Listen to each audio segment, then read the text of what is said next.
And then the next step, once they've emailed you to say it's been loaded, is you are going to log into Sakai. So this is it loaded here currently, but I'll show you how to get to it. In the search bar, you're going to type in Sakai, or you go to Google and you type in Sakai. The first thing that comes up here says University of the Witwatersrand. I don't think a lot of other universities use this. That's why we come up first. And so you're just going to click on it. It'll take you to, okay, my loading page shows me there, so let me log out. So it'll bring you to this page, and you've got to type in your user ID at the top, which is your staff number, and your password that you use to log into your computer.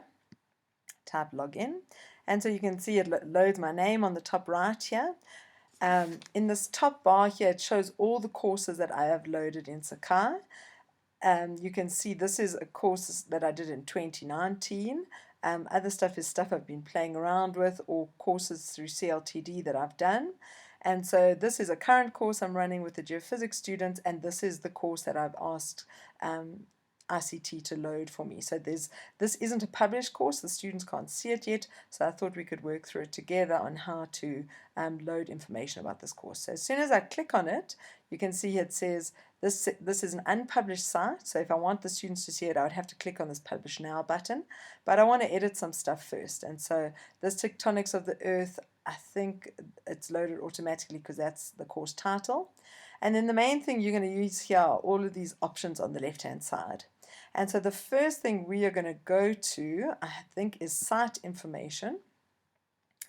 And so this tells you all stuff about the site. I haven't really done anything. You can see down here there's no participants, just myself. There's an admin and there's myself.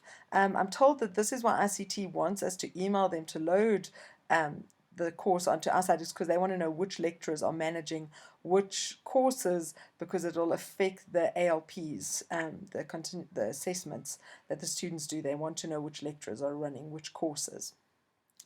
Okay, and so this is the first place we can go to, and if we click on Edit Site Info, you could give the students a blurb here about what's in the course.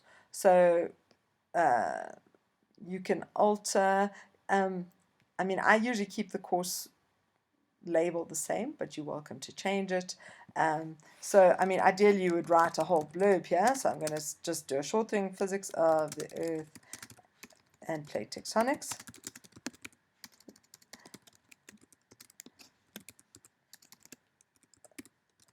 Okay, and you could add something else. Site contact name, interesting. I would want mine here. I don't know if you can change it. Okay, you can change it.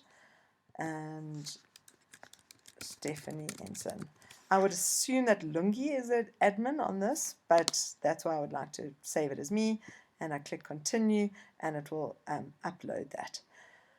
So, yeah, you can't see it there. So if we go back to site info and go here to manage tools, it's the next thing, next tab along. If you click on it, these are all of the things that will load, all of these menus that will load in the left-hand options. And so you can see assignments is ticked automatically.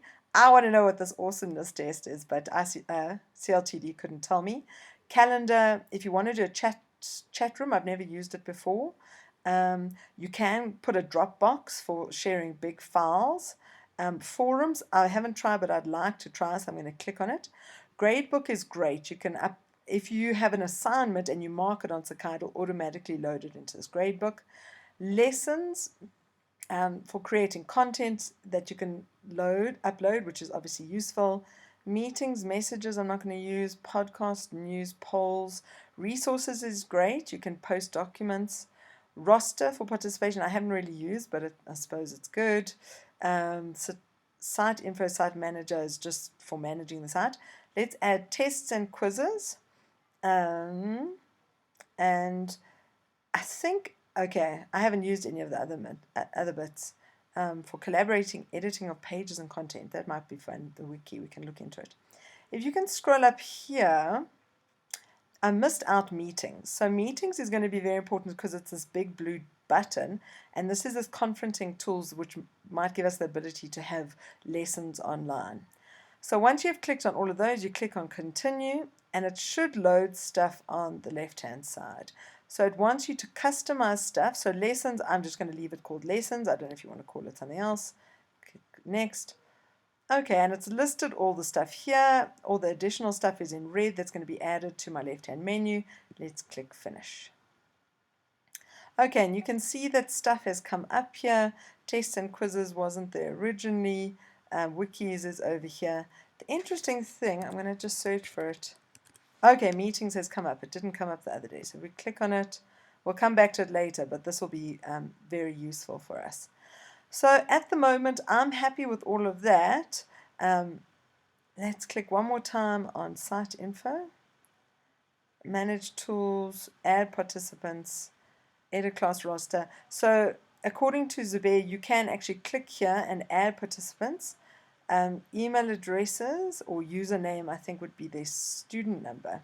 So these are participants that you can add, and it's students registered for the course. Okay, so it says officially enrolled students automatically become participants when you add your course roster to the site. And that explains how to add your roster.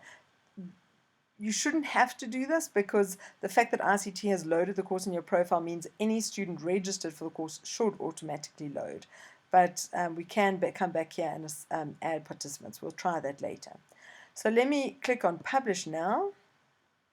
As soon as you click on Publish, it should mean that all the students in the course can access it.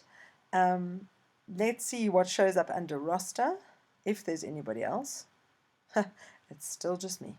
Okay, I will investigate that. But that's how you get the course going and how you get it published.